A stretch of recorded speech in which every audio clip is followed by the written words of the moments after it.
Salam alaikum. Donc, je voulais faire cette vidéo pour, comme vous allez le remarquer dans le titre de la vidéo, soutien à Vive Algérie 82. Je pense que c'est Nassim. Donc, voilà, Nassim, je voulais te demander déjà, excuse-moi, je te tutoie parce que nous, les Algériens, on a tendance à se tutoyer. Donc, voilà, ce que je voulais dire, c'est que voilà, je voulais déjà te demander de te recentrer sur le principal et ne pas prendre les critiques au sérieux, c'est-à-dire et ne pas passer trop de temps à répondre aux gens, parce que franchement, t'as beau à leur expliquer et tout ça ce que tu veux, c'est-à-dire à leur expliquer la différence entre quelqu'un qui aime l'Algérie et la critique et et quelqu'un qui l'aime et voilà, bêtement juste comme ça, qui n'accepte pas que les gens disent enfin critiquent comme par exemple dans le cas de notre équipe nationale, c'est-à-dire par rapport au choix de la Saaden ou voilà, ou que ce soit pour les joueurs ou la tactique de jeu ou même dans le voilà l'orientation pendant les rencontres et tout ça. C'est-à-dire que voilà, faut vraiment ignorer ces gens-là parce que franchement, ça sert à rien. Tu perds ton temps et il vaut mieux les ignorer. Voilà. C'était juste ce que je voulais dire par rapport parce que vraiment vu que enfin j'ai commencé déjà par voir une ou deux vidéos une ou deux de tes vidéos. Et ensuite, je suis entré dans ta chaîne et j'ai vu que tu faisais pas mal de vidéos pour répondre à ces gens-là ou pour essayer de te justifier ou je sais pas quoi. Donc, moi, je te dis, c'est pas la peine. Donc, si tu as une idée ou quelque chose comme ça, tu l'as dit et voilà. Et ça s'arrête là. C'est-à-dire, si les autres l'acceptent, l'acceptent. S'ils l'acceptent pas, bah, tant pis pour eux. Voilà, et s'ils ont des idées à développer, ils les font à part et c'est pas la peine de faire une critique personnelle à la personne parce que moi, euh, c'est vrai que je te rejoins sur beaucoup d'idées par rapport au choix du sélectionneur ou aux tactiques adoptées pour jouer dans cette Coupe du Monde. Enfin, déjà avant la Coupe du Monde. Parce que franchement, je j'arrive pas à comprendre ce qu'il fait. Par exemple, le cas Mansouri, il fait toute la préparation avec Mansouri comme titulaire. Bon, Yebda, c'était vraiment, il était blessé et tout ça, mais il pouvait faire jouer Guardiola. Mais bon, je sais pas, il prépare avec une équipe. Ensuite, il joue son premier match avec des changements que voilà. Normalement, il aurait dû les faire bien avant et il fait toujours la même chose, je sais pas, parce que j'ai entendu dernièrement qu'il allait intégrer Boudebouz comme titulaire.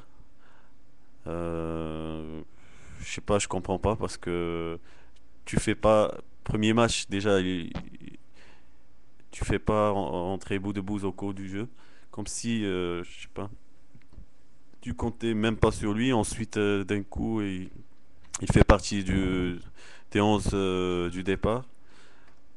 Franchement, j'arrive pas à expliquer tous ces changements-là.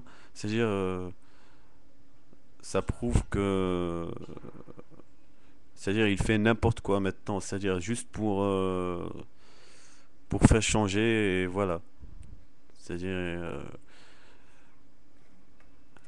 je comprends pas ces choix-là à chaque rencontre avec une équipe différente, je vais dire, parce que franchement, s'il va bon, une équipe déjà différente et une stratégie différente, parce que faire rentrer bout de bout, c'est clair que il va le faire jouer comme meneur de jeu, donc il va carrément, parce qu'il jouait pas avec un meneur de jeu, Parce que finalement, Ziani, c'est un homme de couloir et il y avait personne au milieu. Comme Yebda et Lahsen jouaient très bas, jouaient même très bas. D'ailleurs, quand peut-être tout le monde l'a remarqué dans les déclarations de Matmoul, c'est-à-dire, franchement, il a dit qu'il a touché juste 5 balles, donc ça prouve que, voilà, le rôle de Lahsen et Yebda était juste voilà, de défendre, et tout simplement. Et je pense que c'est des joueurs qui peuvent apporter beaucoup pour l'attaque algérienne. Mais sûrement, moi, je suis sûr à 100% que ils avaient des consignes de Rabah Saaden de rester, voilà, de rester bas et de ne pas monter très haut parce que voilà, finalement, tout le monde a compris que Saaden il joue pas vraiment pour gagner, il joue pour ne pas perdre, pour ne pas voilà, pour ne pas encaisser. Et ça, malheureusement, c'est-à-dire pour jouer une Coupe du Monde et juste défendre, ça ne peut pas marcher parce qu'il y a des équipes qui ont un potentiel offensif très intéressant et même si tu défends toute la partie, tu peux voilà, encaisser un but juste à la dernière minute. D'ailleurs, on a vu ça dans le premier match. C'était clair que Rabah Saaden, il voulait pas marquer, je sais pas. D'ailleurs, dans la composition de l'équipe, tu vois bien que il- c'est-à-dire avec Ziani, Belhaj qui monte des fois, euh, Qadir, je sais pas, pour moi il a fait un grand match, mais offensivement, je sais pas. Vraiment, il n'était pas l'homme qu'il faut. Reste à dire aussi que le point noir dans cette équipe nationale, c'est qu'il n'y a pas d'attaquant. C'est-à-dire, dès le début, Rabah Saaden était parti pour la Coupe du Monde pour défendre. C'est-à-dire, pour ne pas ramener des attaquants. Je sais pas ce qui s'est passé avec euh, Ziaya, parce qu'apparemment, Ziaya ne voulait pas venir. Bon, toujours est-il que pour moi, si tu es convoqué pour l'équipe nationale, tu dois respecter cette convocation et honorer l'équipe nationale et venir jouer pour l'équipe nationale, même si, c'est-à-dire, tu seras dans le banc. Mais je sais pas, pour moi, il aurait pu prendre n'importe quel attaquant, c'est-à-dire attaquant de pointe, parce on a vraiment besoin d'un attaquant de pointe. Et actuellement, il y a Razel voilà, qui joue plus à cause de son carton. Donc, on s'est trouvé avec Saifi qui a 35 ans. Et ça, on sait bien maintenant, on connaît tous le rendement de Saifi. On sait vraiment que voilà, il n'apporte rien à l'équipe nationale. Jabbo, je sais pas. Peut-être, je sais pas, de toute façon, moi, il n'est pas très convaincant. De toute façon, je le connais pas bien, mais il n'est pas très convaincant. Voilà, maintenant, on se retrouve à jouer avec Matmol en pointe. Franchement, ça fait rire, mais ça fait mal aussi parce que Matmol, c'est un homme de couloir et tout le monde sait que dans son couloir, il peut faire beaucoup de choses. Et on le fait jouer comme attaquant de pointe parce qu'on voilà, on n'a pas d'attaquant tout court. De toute façon, moi je suis un petit peu optimiste pour le prochain match. Je sais bien qu'ils vont jouer mieux que le premier match. Déjà pour commencer, même si on joue contre l'Angleterre, parce que euh, si on on développe notre jeu, je sais que comme Yahya a déclaré, on va créer beaucoup de problèmes à cette équipe anglaise.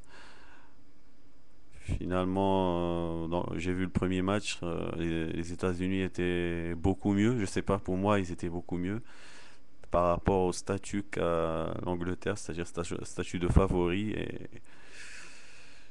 du groupe et même, c'est-à-dire tous les pronostiqueurs, c'est-à-dire on dit que voilà, l'Angleterre peut aller très loin dans cette Coupe du Monde.